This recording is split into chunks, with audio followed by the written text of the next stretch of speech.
Good morning. Good morning.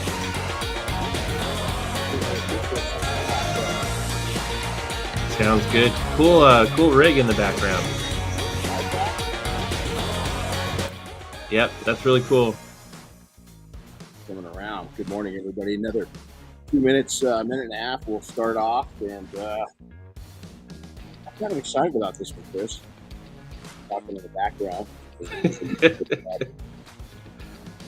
Yeah, Jessica Rook's on. She says finally making a live podcast. Yeah, we took a little time off. It was much needed. We had all kinds of stuff. We'll talk about that too. Christmas and New Year's, and we had our trip, and you've got COVID testing happening in your front yard. We've got podcasts. Yeah, things are already getting going out there this morning. Yeah, wow. Yeah, it's making sense. It's like a kid that's testing something on the neighborhood. I think I'll do it in my podcast this year. There you go. Yeah. Awesome. We got Josh Pierce. We got Frank from Pittsburgh. I don't know if I pronounce his name right. Opis or Opis? I'm sure he'll have to tell us how that one's pronounced. Yeah, I'm sure he'll straighten me out on that. So we got Chris Lee. He's here because he doesn't have anything to do. He ran out of tire dressing. Yeah, that's it, right? Yep. I think he sold some of his dynamics for like $5.2 million.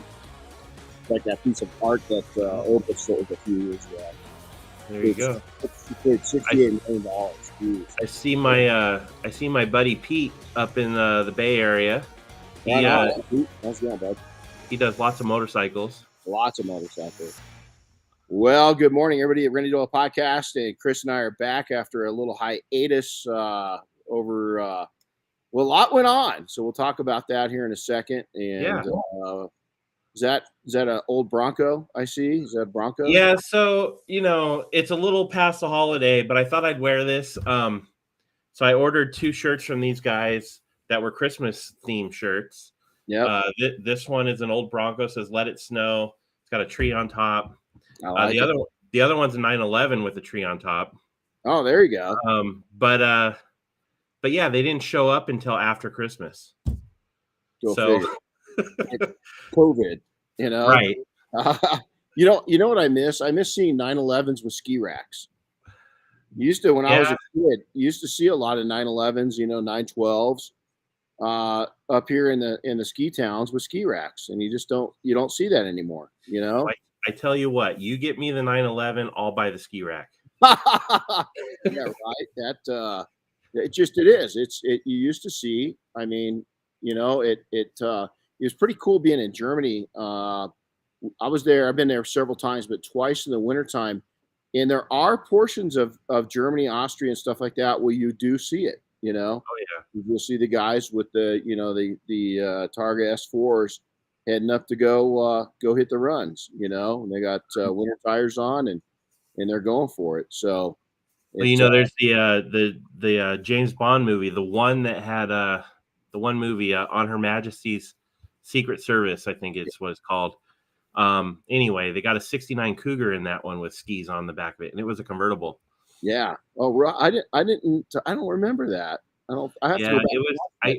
I'm going blank on the actor's name right now, but it was the only time he was Bond once. Yeah. I can see his face. See his face. Didn't last long. Yeah.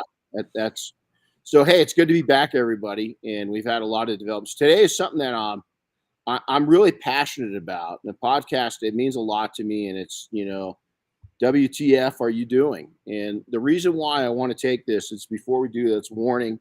It's something I'm passionate about, so I might drop some curse words. So if there's children around trying to be known, and it's not because it's just because I get really excited, and it really is. So I'm just going to kind of qualify. I'm going to try to maintain myself, but it's naturally going to happen because this is a topic that this isn't about beating people up. This is going to beat me up. There's some personal items in here, right, Chris?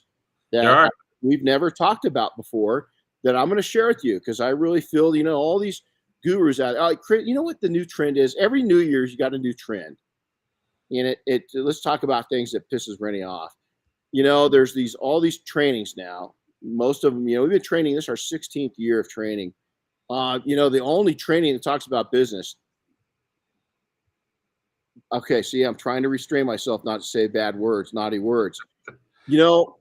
I've got hundreds and hundreds and hundreds and hundreds and hundreds of Detail Mafia webcasts that we put on weekly for the group. It just pisses me off that people have to take and falsify information to make themselves look better. And the reason why I bring that up is because I'm gonna show my weakness today, because I think that our weakness is what makes us. And this isn't going to be a bragging session as much as it is. I'm going to show you my underside of the things that I failed at, so that you don't do it. So that we can shortcut that. So you want to compare. I get this all the time. People want to compare battle scars. Why do you want to get a battle scar? I'd rather not be scarred up and beat up and learn from somebody else's mistakes than go out and do it on my own. But I see it every day because of ignorance, because of pride, because of ego, because of not knowing any better, whatever it may be. Well, there's no excuses now. Anybody that listens to this, there's no excuse. There's no excuse to go out and make the same mistakes that we're going to talk about today. And we're going to talk about some successes too. So before we do that, though, how was Christmas? How was New Year's? Christmas was good. New Year's was uneventful, but Cool. Christmas was a lot of fun. The kids are getting to the age where they're appreciating it a little bit more. Mm-hmm. And so they enjoyed it. They took their time a little bit more with it. Cool. They're 9 and 14 now. Yeah, And the dogs had a blast on Christmas. Oh, there you go. They had more fun than anybody.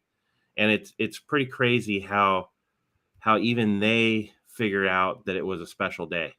Isn't that cool? Isn't that cool? Yep. We got little Minnie, our little dog. He likes the wrapping paper. So as the wrapping paper comes, man, he starts just tearing into it and ripping it up. And we got some video of him doing it. It's pretty funny. Did you do anything fun? Just for Christmas, we hang out at my mom and dad's after we do our Christmas morning thing. New Year's, I really just stuck around home. Actually worked on a detail over New Year's weekend. Cleaned up another Mini Cooper, got it looking sharp.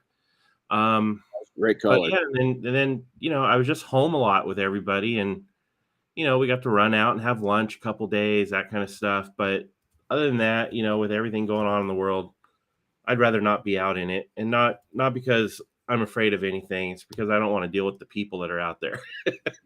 Yeah. I actually I was coming up. So we had a great Christmas too. Very mellow. 3 of our 4 kids were here. They had to take off. They got here on the 23rd. They took off. We had a lot of storms. So we've had, since the last podcast, we've had about 8 inches of rain, and about 2 feet of snow, and all mixed in together. Yeah. So it got pretty mucked up. Out where we keep our horses is a real mess. Just now, our poor horses, deep mud's not good for them, right? So they haven't been able to get out much because we don't want them to get hurt. But it's just now finally starting to dry out to where we can start getting them out and, working them again and exercising. But Diane and I, we took our first cruise ever. We went down into Mexico, from there into Honduras and Belize, back up into Mexico. And we had an absolute ball. I mean, if you guys haven't been on a cruise, especially a really nice, we went with the Norwegian cruise line, the Breakaway. That ship is amazing. But if you haven't done that, I was really kind of not anti-cruise, but I thought, man, I'm a person. I don't even sit for the podcast. I don't sit well. So I was assumed that a cruise would be. Oh my God, I had it so wrong, man. We had a blast, and the people part was the best part. The people we met. Yeah. It was absolutely crazy. But when we got back, I had to take, and Ian was here. We had our dinner, our Christmas dinner with detailers. We had over 70 people show up down at Uber Detailing in Corona, California. That was really cool. What's cool about that? We talked about this. We had met most of these people before, and over the last year, it was really cool to see how progressively they've changed for the better. They looked sharper. They spoke with confidence. They're making more money. It was really cool to be around and see, that change. Yeah, I think I had said that it was cool that you could see that they had matured as well as their businesses had matured. They had. It was not just one part of it, and I think that's what experiences, are all about, and doing and seeing different things and doing it out. So we also we did our vacation, but you can see behind me, as you can see, our new we got a lot coming out with this truck. But we had its maiden voyage into the backcountry a little bit with a lot of snow, and there's a video, pretty funny video coming. We ended up not getting too far in and tried to help some people that were stuck pretty bad, went down a place they shouldn't have probably gone down. And we watched the little new Bronco that couldn't almost do it. So we watched one of the entry level Broncos almost pull out a full size 1500 lifted GMC Sierra that was buried up to its axles, and I was really impressed with this little Broncos ability. It just about got it done. We lesson learned though. We went out for a casual. It was like Gilligan's Island, just a 3-hour tour, and we didn't bring any of our recovery stuff with us. We just thought we'd go out and hit the trails, and there's always being search and rescue. I should be prepared, right? And we weren't, and so we kind of did our best and met some great people though. So, all right, we ready? Should we jump into this? We're ready. Hey, we got a bunch of good guys on though. Got a couple guys from Hawaii on already. Right, and it's early. It's what, 5 a.m. there right now?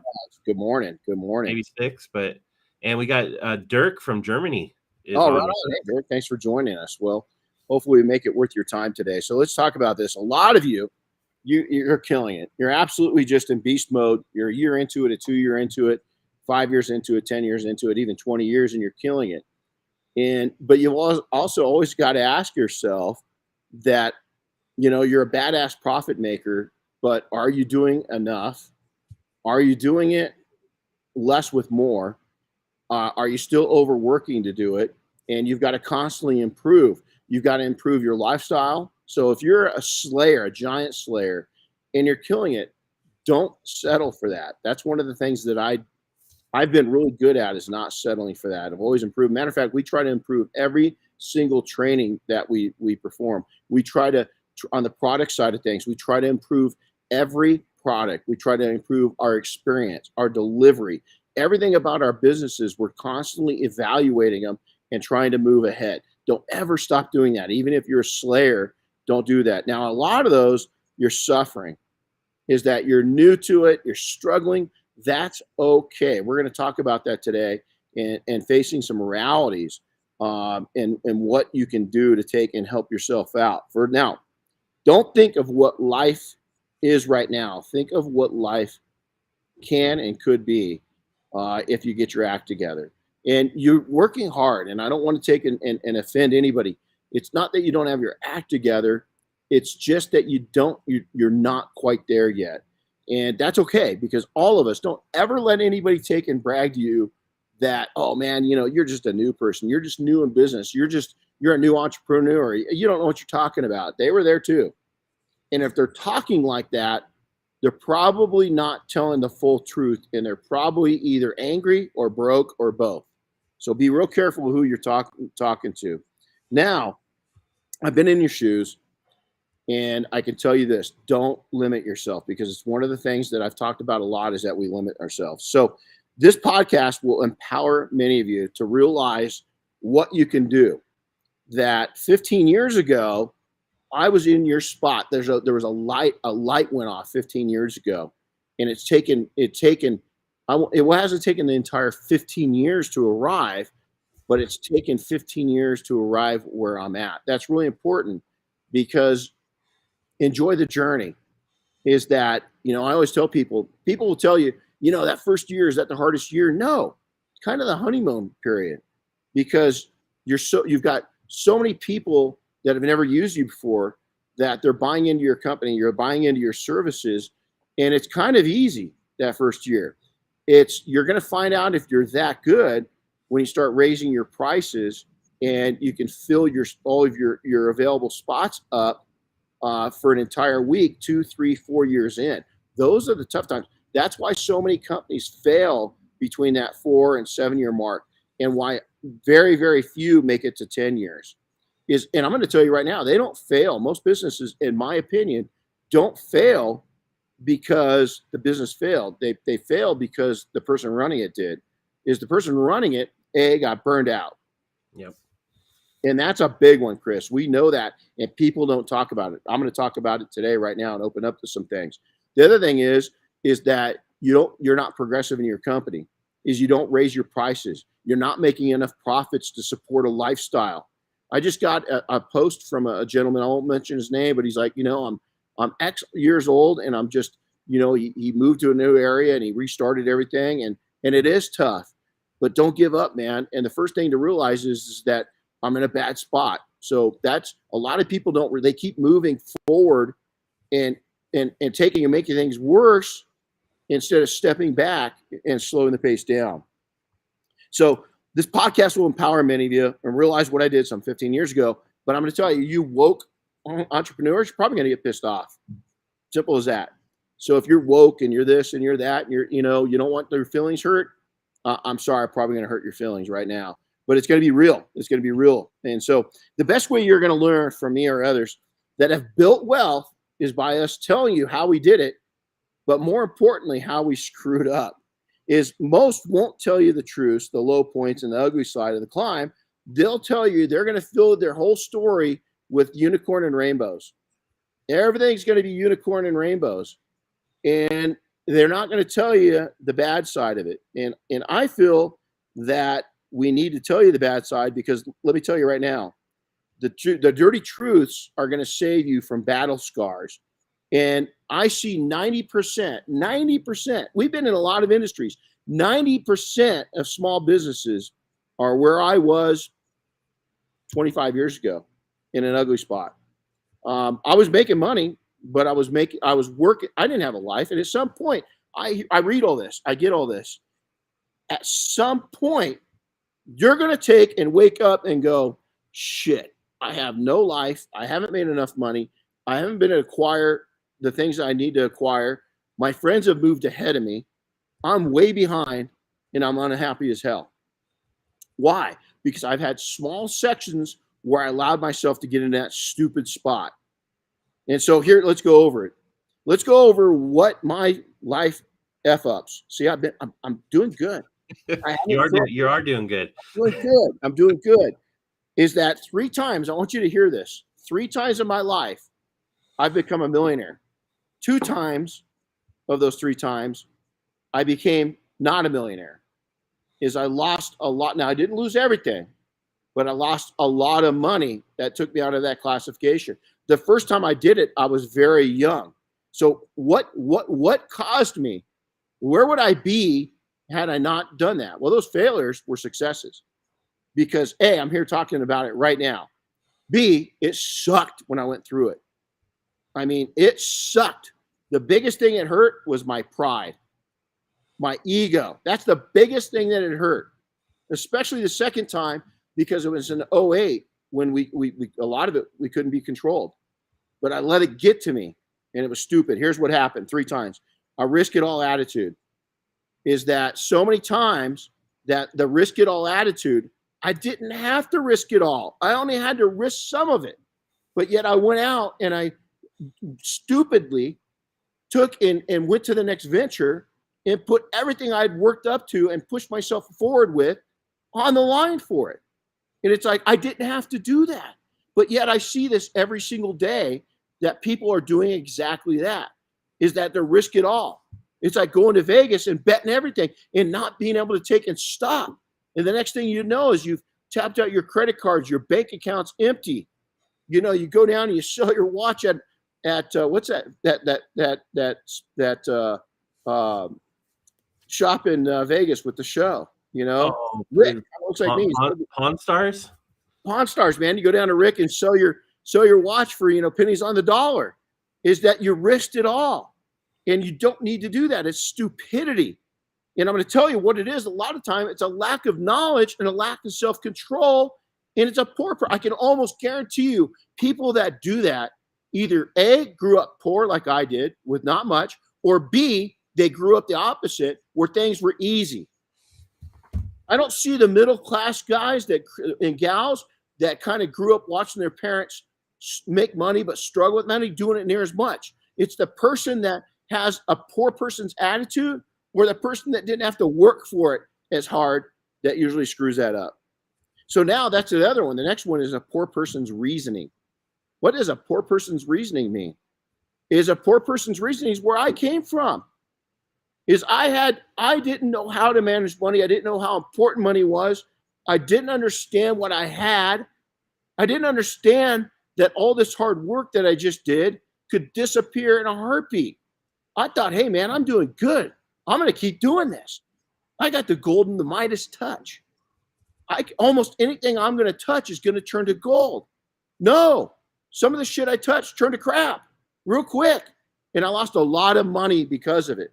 And so you can't have a poor person's reasoning.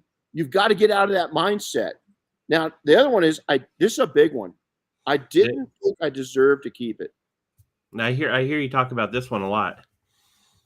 I didn't think I deserved to keep it. Deep in my mind, I got to tell you, and I did admit this when I was young, is I sabotaged myself. And I don't know what it is. I've heard a few other people talk about this that have done the same thing. And damn it, I know a lot of people. When I was on Undercover Billionaire last year, the host of that he didn't do that, man. He grew up in a worse situation than I did.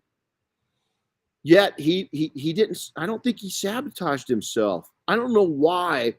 I've seen myself and other people do that, but I really just felt in my mind that basically I didn't believe in myself, and I generated tens of millions of dollars over at a young age. Now I didn't keep all that, but I kept a portion of it, enough to make me pretty wealthy as a young dude. And I wasn't worthy of it in my mind. So what did I do? Well, I went back up. Let's go to one. I had that risk it all attitude. The other thing is I didn't have the know-how and knowledge. Is maybe if I was educated or had some more time under my belt. I don't say the wealth came easy. It didn't, but it didn't come hard either. I worked hard, and I don't want you to misunderstand this, but at the same token, I'd made a lot of right moves, and it happened. And those moves were in business. Those moves were, buying things and real estate and this other thing. To some degree, I was lucky. I really was. I don't really believe in luck, but I got to tell you, I was, because here I was, this poor kid that really dropped out of college, that didn't do good in school, with special education in elementary school and junior high. So I didn't have the smarts. I had the street smarts. I had the desire. I had the will. I had the personality. I had all those things going, but I self-destruct. I blew up. And I would imagine the success didn't come easy, but it was probably what you expected for the amount of work you were putting in. It was, and I didn't look down, and I didn't realize what I'd become. And then once I did, I didn't do stupid things. Like I didn't go out what a lot of young people do and buy dumb things. I went out and took major risk. I actually moved too fast. We're going to get into that here in a second. It's slow, smooth is fast. I decided I wanted to take and I wanted to leapfrog. Okay, hey man, I got $500,000. Now I want 3 million, 4 million. And again, I bet it all on red, so to say. And I'd watch that. I don't even gamble. I don't drink. I don't get. Vegas hates me. I don't go to strip club. I don't do any of that. But I'd watch that roulette. I'd put the ball out and I'd see it hit black, and I just bet red, and it's gone. Poof, poof. And some of it was romantic.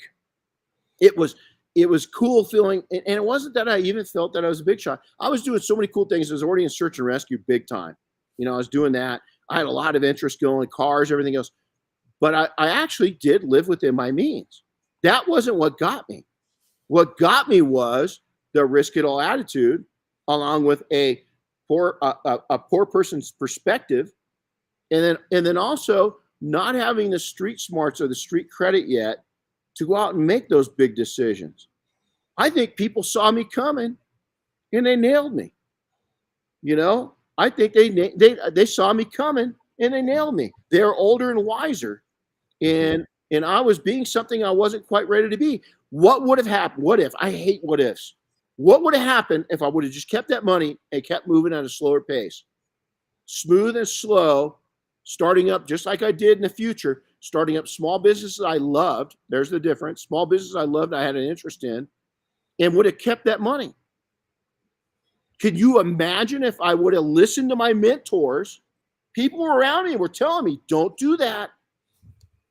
Don't do that. And you know what? I didn't look at their battle scars. I didn't appreciate their battle scars. That's what it comes down to. I wasn't ignorant and disrespectful to them directly. It was indirectly. And here's why. Is I'd take their advice. They'd tell me their story. And I said, it's not going to happen to me. And guess what? It happened to me. It happened to me. And so ego, part of it, and believe it, my ego wasn't a huge part of that. It was there, but it was my desire, my unbridled desire to succeed is what got it. Is that I did not want to go back to ever being poor again. I never wanted to have a poor credit score. I never wanted to take and wonder if my ATM card was or credit card was going to work. I never wanted to go and see that I had crumbs in the bank account. And so that unbridled desire created blindness, created deafness. I couldn't see, I couldn't hear, I couldn't feel because it was unbridled. You know what happens when you unbridle a horse? You don't put a bridle on a horse to take him out. Guess what? They run wild. Some horses are pretty mellow. I wasn't. I was that young stallion that unbridled. I was dangerous. And that passion was unbridled and it got me. Now, my addiction to success. I really want I want everybody to listen to this. My addiction to success. This is where I see so many people, and I can tell it from a mile away, even on social media. When I meet people, it's even more obvious. Here's it is. This is what it cost me. I want you to listen to this because this is real, and I've seen it too many times. And if anybody's going to be honest, they're going to admit this, but most people won't. It's unicorns and rainbows. I lost me. For a decade, this is what happened. I lost me. I lost who I was as a man, what I lived for, what I loved, my passions, my hobbies, my self-awareness, my self-respect. I lost it all.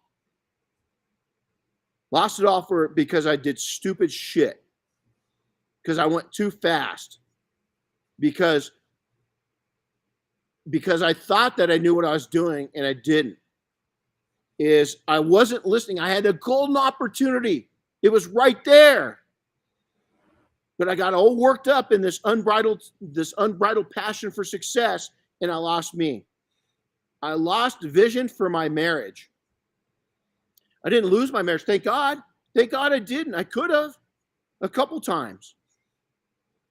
But I lost the vision. What I mean by vision is what I had dreamed of my marriage being wasn't there.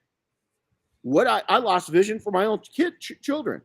What I'd visioned of being a dad wasn't there. Well, addiction obviously comes in all forms, right? I mean, it doesn't just have to be the drugs, alcohol, or even gambling, right? And it takes your focus off everything else. And you talk about losing your family and your vision for them, but that's probably because you were too busy not working on those things. I did what I thought at the time was a great job, and it was a horrible fucking job. And here's why, Chris. You know why? Why don't I drink? That's a good question. Why don't you drink? Because my family's got addictions. My brothers. Oh, well, that's a good point. I didn't think about that. Is that I've stayed away from drinking and the use of stuff my entire life. But guess what got me? This addiction. This addiction got me. I lost vision for the most important things into my life. Now, it's costly. It's still costing me today, is because when you screw up those major things in your life, can you fix them? I don't know. I'm still a work in progress. I'll tell you at the end of the journey. I have no idea. But above, none of that needed to happen. That was my issue. Now, there's other issues. Marriage is never one way, right? Raising kids, it's tough. I mean, so, I don't want to paint that I was this idiot, but I was an idiot. I really was. To own it, I was an idiot.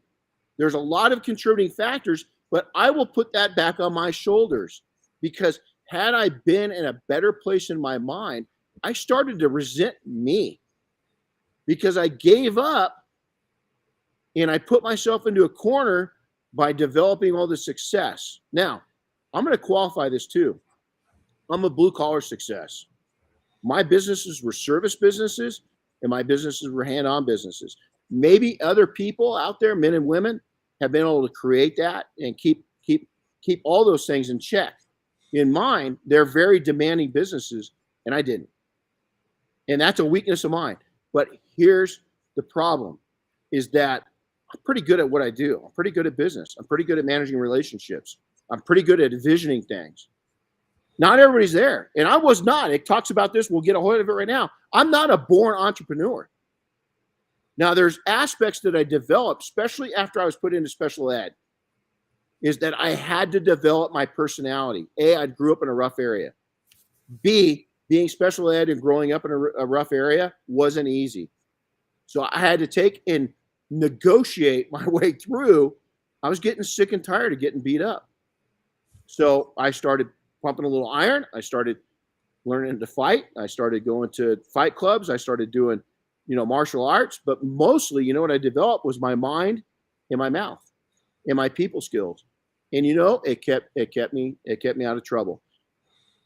I liked to fight when I was young. It was an enjoyable thing to me because of where I grew up. It was different than it is now. You'd get in little brawls with your friends, and 2 or 3 days later, your best buddies, riding your bikes again. But I had to learn to be a peacekeeper and how to take and use my mouth and my mind and to build up relationships and not enemies. And that's paid off very well. But the entrepreneur side, bridling myself, didn't really start to happen until probably about 17 years ago, 18 years ago. And it really didn't happen until about 15 years ago is when I really started putting into practice. So too many irons in the fire too quickly. I did a poor job at prioritizing. Is that I had so many businesses going and so many things going and so much money coming. It was awesome, but I wasn't managing any of them very good. The baby steps I did to this is I'm seeing this right now is people are suffering and they're not bringing in the money they need to support their way of life or their family or their dreams, whatever it is. And they start doing things that they're not ready to do. One of the things I see people do now is you see that they're struggling, and the next thing you know is they're out there advertising they're going to become a business coach. Or they're going to train people. And it's like, hold on, man. That's got to be serious. You better be arrived. You can't be halfway in doing that. Is if you haven't gotten to where you need to be, how can you teach people to get there if you haven't gotten there?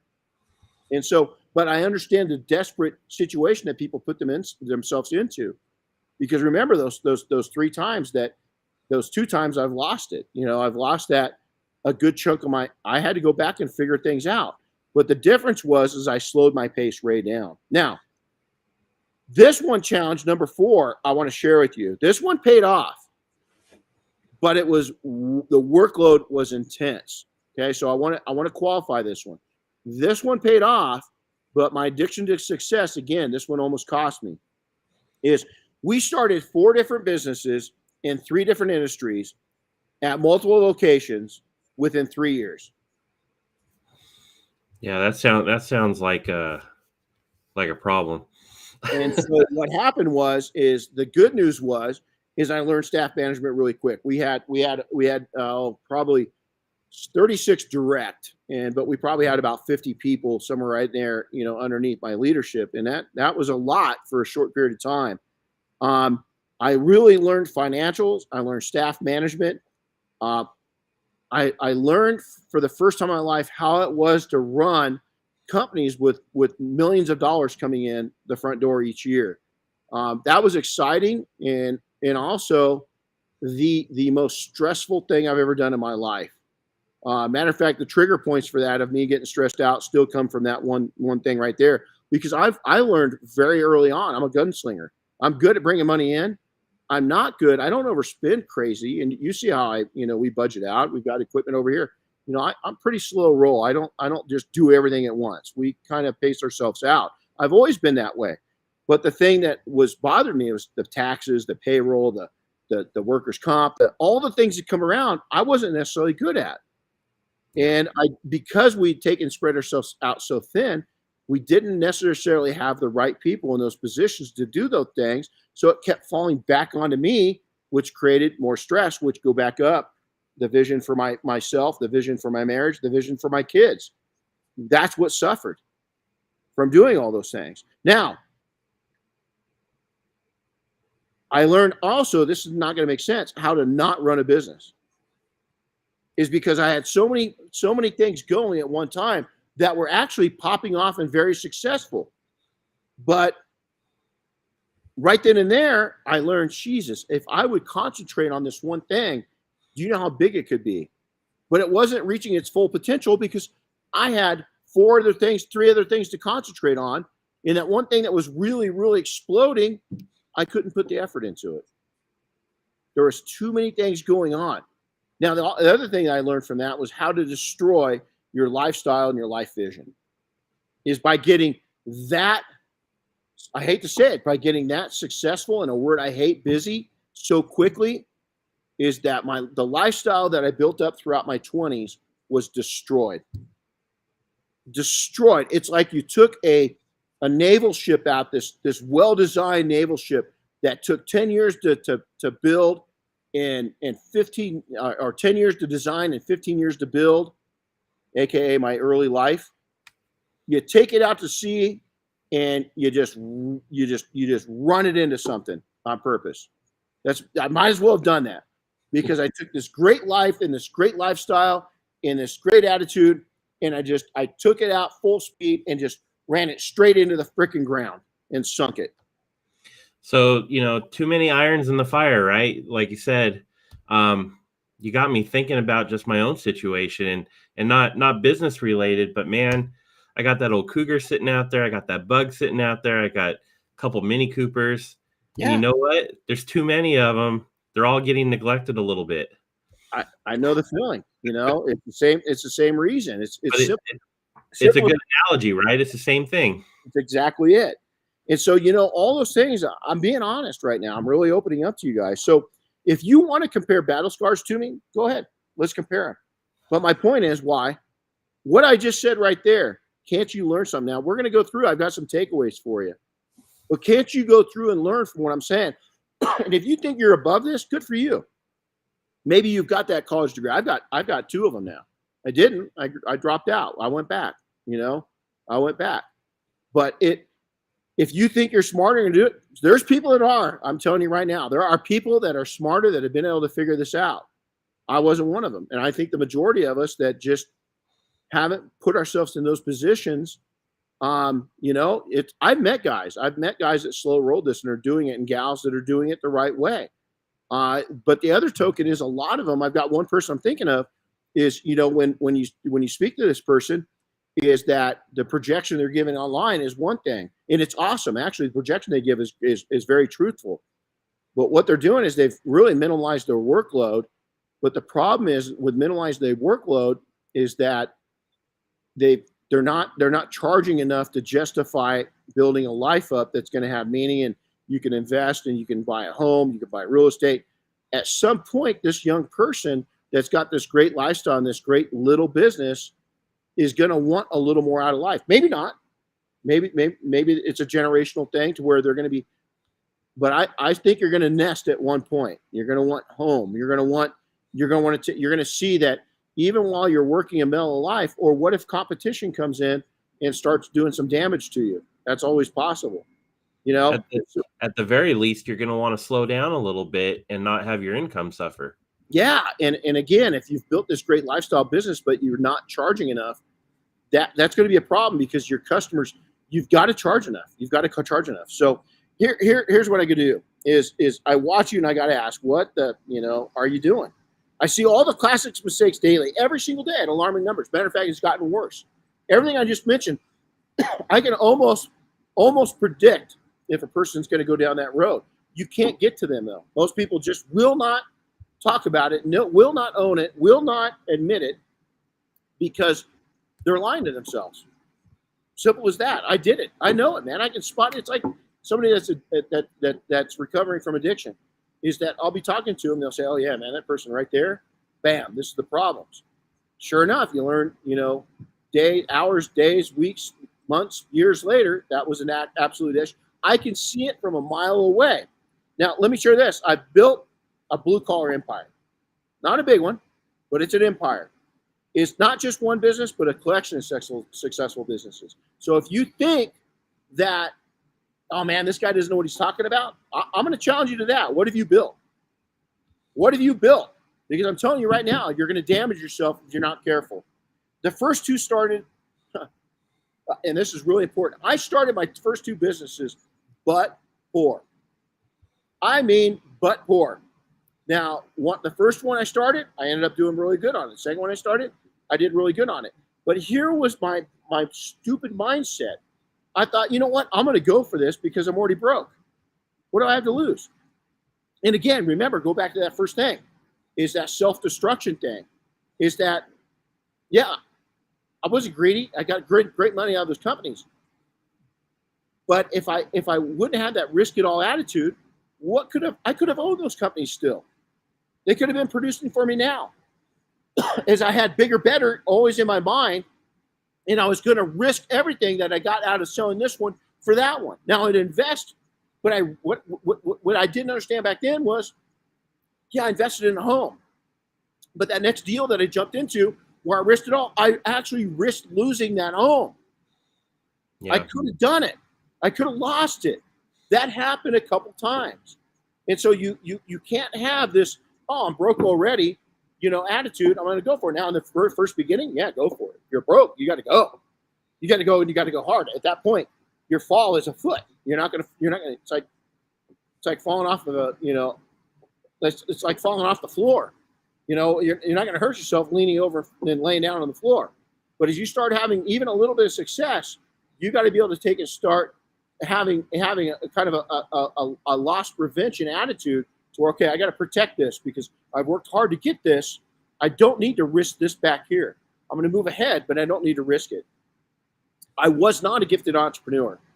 I had to develop that. I don't believe there's a lot of people that are born. Now, I do believe I was very, very shy because of going into special education and being, you got to remember where I grew up, man, it was rough. And it didn't go over too good, and I lost a lot of friends out of it. I got jumped more than one time. I got in a lot of fights, man. Can't tell you how many fights I got into just because I was in a special education class. Did I get bullied? I don't call it that. I mean, I just don't buy into that bullshit. No, I finally stood up. I was like the kid in the Bad News Bears, the original one, is that I fought everybody. I mean, if they came up and started tormenting me, it was going to fist right then and there. And a lot of times I was on the losing end of it. But eventually I started winning. I connected with people very easily. This is I want you to listen to this, is that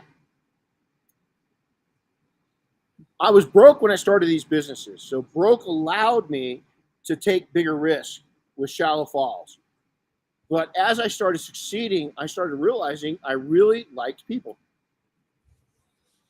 I didn't have a knack for getting along with people. I truly liked people. I still do.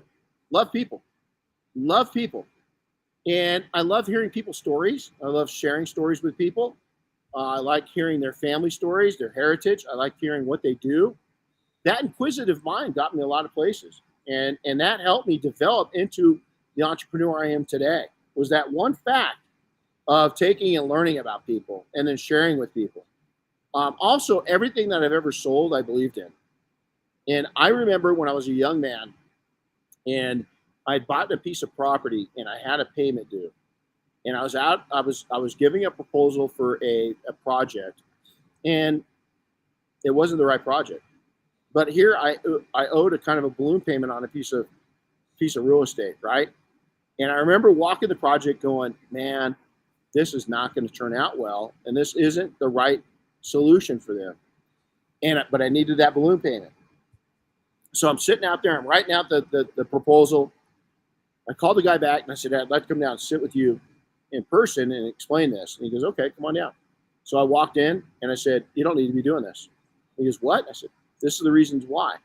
Laid everything out. And he goes, really? He says, I've talked to 6 people. I've gotten proposals. Yours was the last one I was waiting for. You're the only one that told me that. And you know what? I think you're right. Guess what happened? 2 weeks later, I gave a twice the size proposal that was right. I won it, and I made that payment with no problem. I really feel it comes back to you.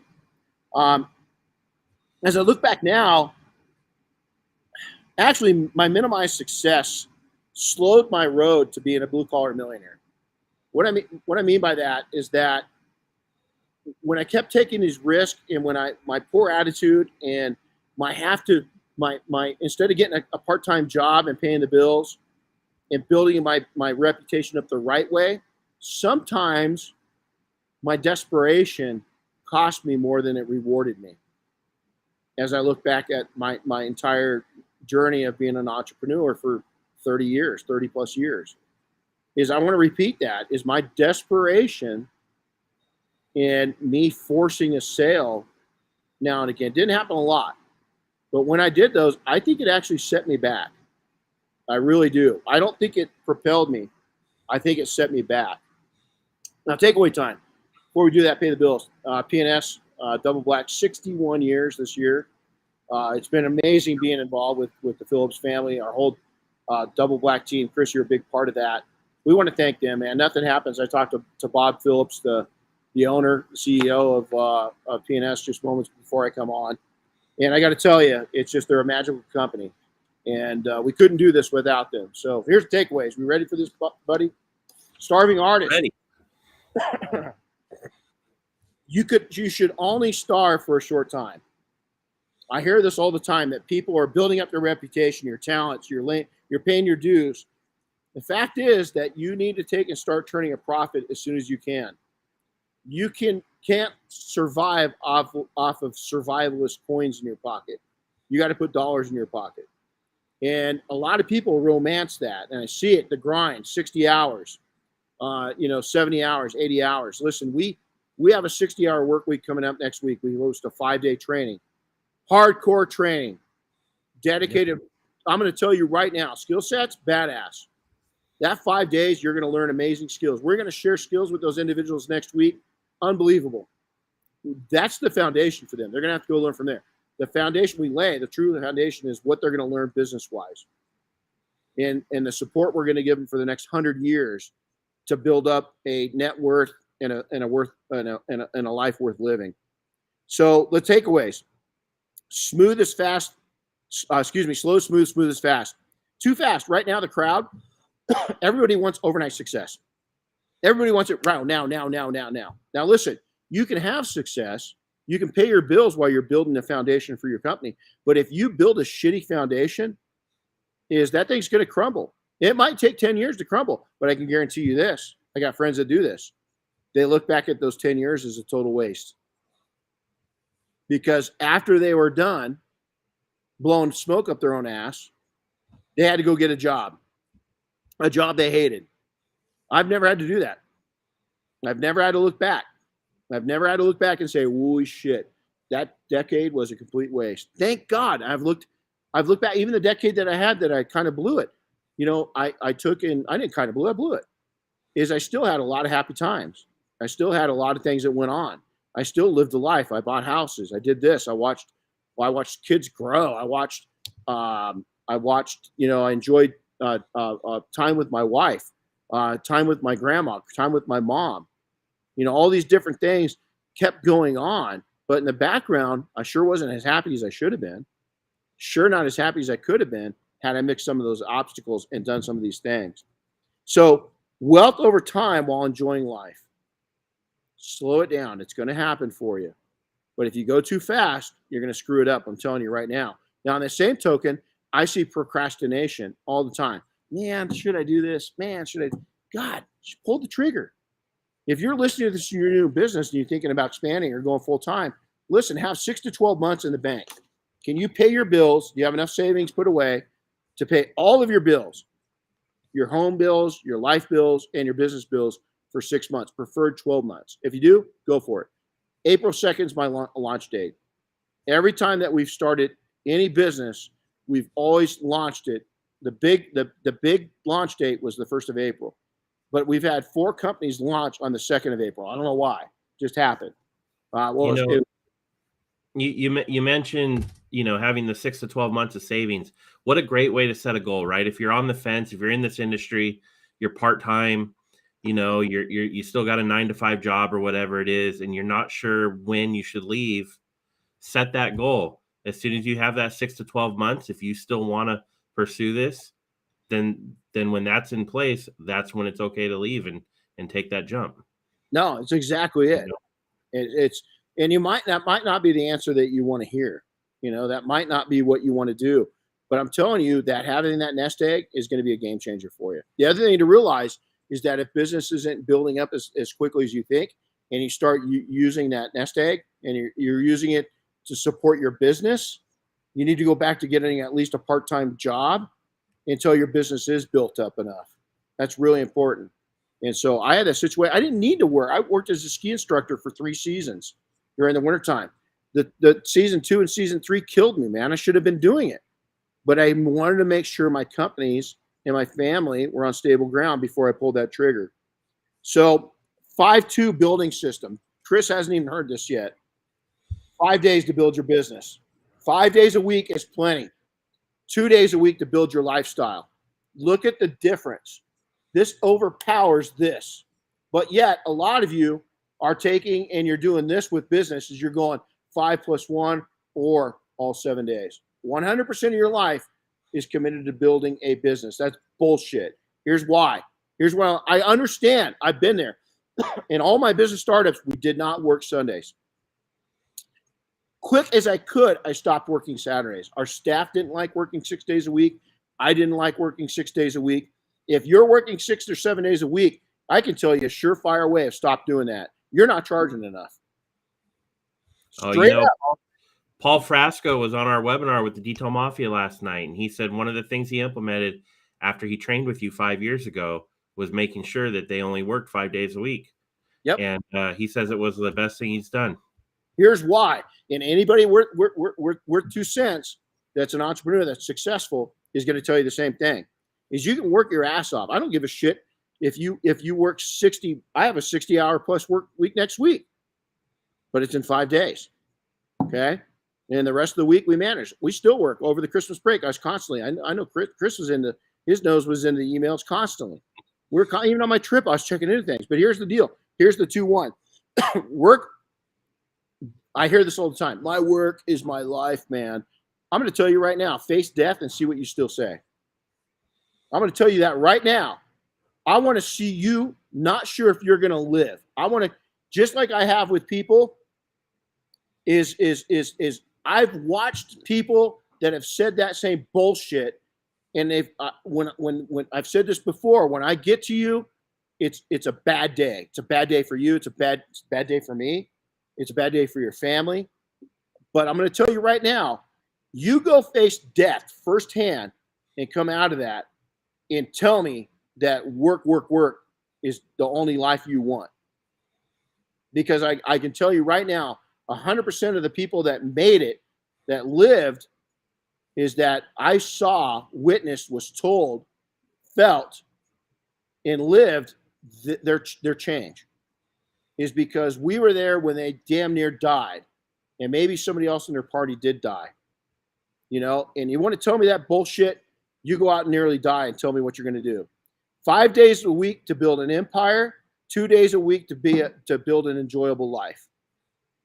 And again, if you need to work 6 or 7 days a week, the fix is, I understand there's people right now. This is where I'm going to lose people because they're not digging this. Is that if you're having to work 7 days a week, that just tells me you're a good person. Nobody's told you this before. Is you need to raise your prices. Your customers, if they're that loyal, yeah, you're going to lose some. But I'm telling you, what do you want to do? You want to make more from less, especially in the service business. Is you're going to serve fewer better. Yeah, they're going to pay more, but guess what? It's going to take you out of the hot seat to where you've got a 5-day empire building and a 2-day lifestyle building. Simple as that. Number 5, be a student of life and business. Have hobbies you love. The passion will help in business and not hurt it one bit. Is I try to constantly have something new coming into my life several times a year that takes and keeps me pumped up, that keeps me fresh. Because not only does it energize my life that 2 days, it energizes my 5 days. Stay mentally and physically healthy. You've got to keep your mind healthy, don't burn out, and you got to keep your body healthy. You've got to stay active. I had 2 workouts yesterday, a strength workout and that damn Peloton bike. And I hate that one instructor's best instructor on there. I was calling him names. 40 minutes into it, 45. Man, I could have reached through that screen and choked him because he just, oh man, my legs still hurt from it. Is have new interest. So we talked about hobbies, but you know what I like to do? I like to read books about different things. I love to learn. I love to take in. I just learned some things about World War II recently in a good read. And then be around interesting people. Is you want to be around, constantly change your crowd up a little. Not your friends, your crowd. Just change it up. Be around people with a little different viewpoints than you. It's not too bad. And then read and listen to a ton of books. I can't tell you how much this one step helped me. Was that, Audibles are here. God, that's such a blessing to live in a time where you can listen to a book. It's really cool. But to read is a gift. It really is. It's a gift to you. This is a big one. I'm actually going to get a text message out. Give thanks to those people that helped you. And the reason I want you to take and listen to this is I'm going to take and give you a sample of this. Is that, I got a hold of one of my mentors over the Christmas break, and it was amazing to talk to him and give him credit and give him love for everything that he had done. But I'm going to tell you right now, Billy with American Detail Garage, this is what he sent me. Okay. It's pretty touching. So I'm going to come all the way to the bottom, pretty long. We had a great discussion. It says, brother, we're going to have a damn good podcast together. I implemented what you taught me. I've seen the results, and now I'm teaching others the same thing. Thank you for that. Happy New Year, my friend. A lot of people, and I've tested this with people I know over the last month, a lot of people, they take credit. We've all had help building stuff. And if you don't pay back and give tribute to those that have done it, it ain't going to come back at you. You're going to have a lot of uneasiness in your life. Now, I've had some things to where, my addiction to success, but I haven't had uneasy relationships, business relationships, because I give credit where credit's due. I really do. But I also meet energy with energy.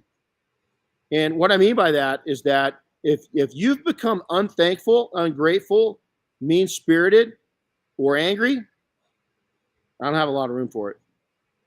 Never have. Going back the last 25 years, just don't have a lot of room for it. But when Billy sent me that, he didn't need to do that.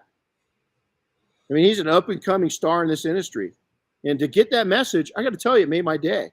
So you know what, Billy, if you're listening, that instilled me and that put pressure on me. I called 3 people that have changed my lives, and I thanked them. Going way back. These are people that have been in my life for at least a decade, if not longer. Appreciate yourself. Ricardo in our group, that's Detail Mafia, is out of Utah. He taught me this. Appreciate yourself. Be kind to yourself.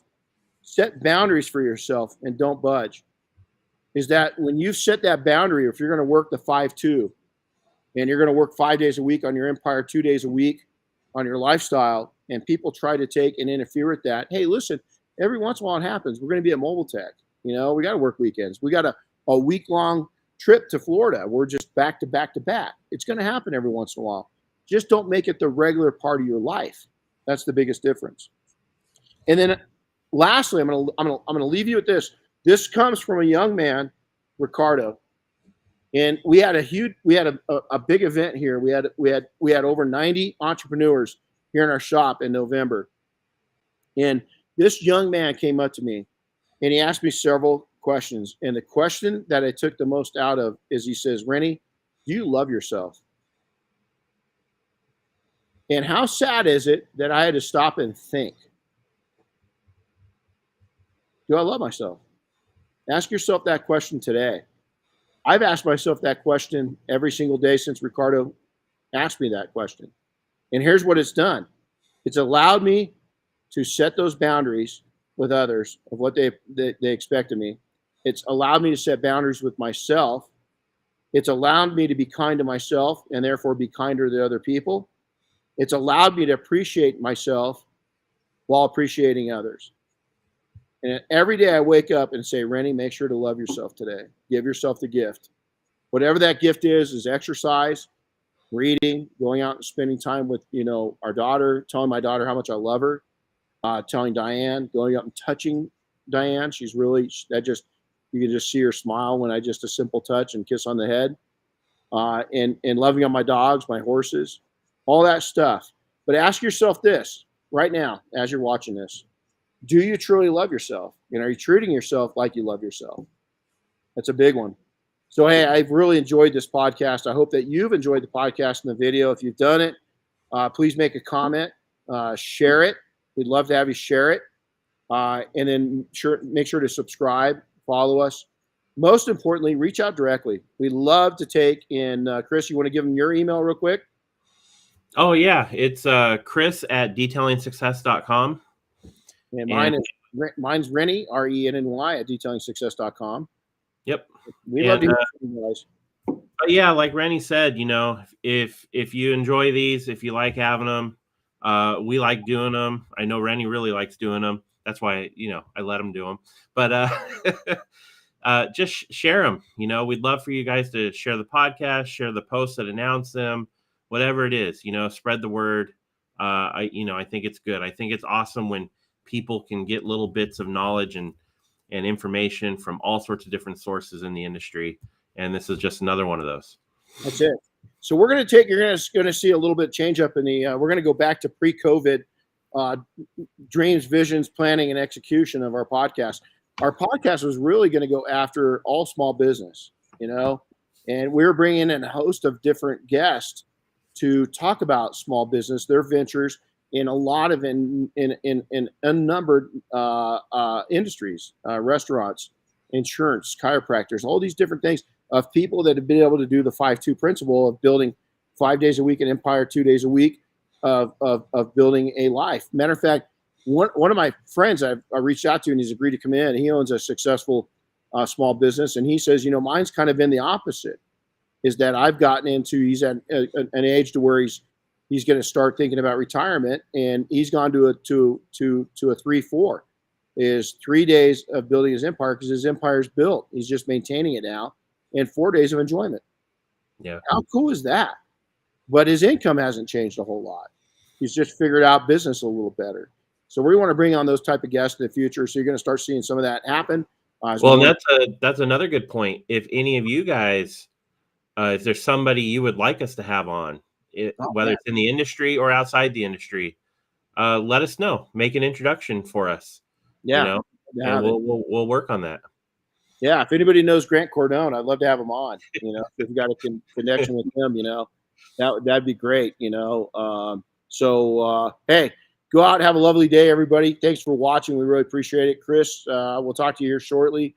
And guys, enjoy. Love yourself today. Go and evaluate that. Take care. We'll see you next time.